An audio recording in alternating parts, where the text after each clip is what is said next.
की बात करते हैं, तो चलिए मान लेते हैं अगर इनका कुछ ग्रोथ होता भी नहीं है तो सभी क्वार्टर फ्लैटिस रहता है, तो उसके बाद भी देखोगे ना इनका जो क्वार्टर वन का पैट आया है वो लगभग मान लीजिए 53 करोड़ पे आया है। तो उसी को आप 4 से मल्टीप्लाई कर सकते हो, आपको मिलता है लगभग 200 करोड़ का, करोड़ से तो ऊपर वहीं पे आ जाता है।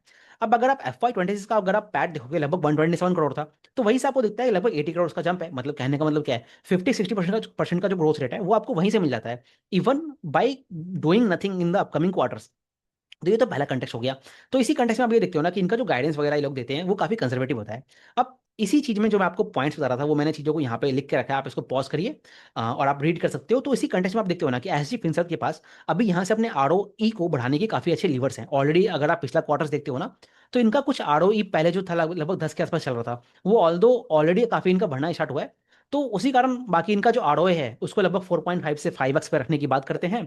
बाकी ये लोग लेवरेज बढ़ाएंगे उसके कारण इनका आरओई बढ़ेगा। तो अगेन काफी इंटरेस्टिंग बिजनेस मॉडल है। तो इसकी